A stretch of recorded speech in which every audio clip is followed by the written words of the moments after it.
নবীর কথা শুনলে মানুষ বুকে আশা ফিরে পায়। আমার নবী কাউকে হতাশ করেন না। হতাশা বিশ্বনবীর ডিকশনারিতে নাই। তিনি মানুষকে আশাবাদী করে তোলেন। বিশ্বনবীর কথা শুনলে মানুষের হৃদয় নরম হয়, তারা আশা ফিরে পায়।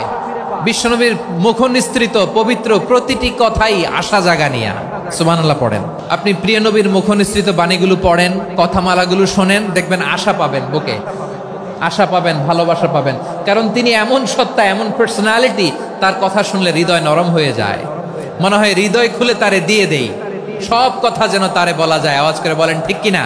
বিশ্বনবী তিনি মানুষের হৃদয়ে আশা জাগান। আমরা মানুষকে ভয় দেখাই, ঠিক কিনা?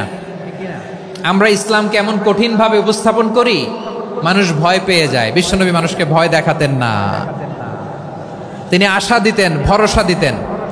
কানা রাসূলুল্লাহ সাল্লাল্লাহু আলাইহি ওয়াসাল্লাম ইযা বাআসা আহাদান মিন আসহাবিহি ফি আমরিহি কানা ইয়াকুল বাশশিরু ওয়ালা তুনাফিরু ইয়াসসিরু ওয়ালা তুআসসিরু।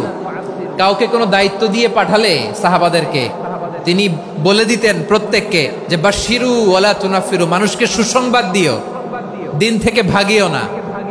সহজভাবে ইসলামকে উপস্থাপন করো, ইসলামের শিক্ষাটাকে জটিল করে উপস্থাপন করো না। সুবহানাল্লাহ, কত চমৎকার, কত সুন্দর আমাদের ধর্ম।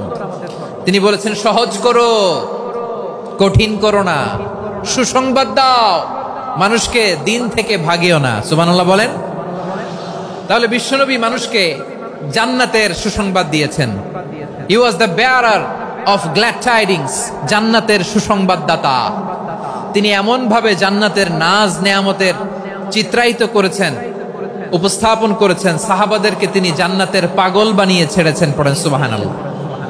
আমরা তো টাকার পাগল, ক্ষমতার পাগল, দাপটের পাগল।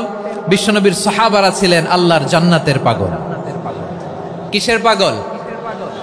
আমরাও আল্লাহর জান্নাতের পাগল হতে চাই কি চাই না? সবাই বলুন, জান্নাতের পাগল হতে চাই কি চাই না? বিশ্বনবী সাহাবাদেরকে জান্নাতের পাগল বানিয়েছেন।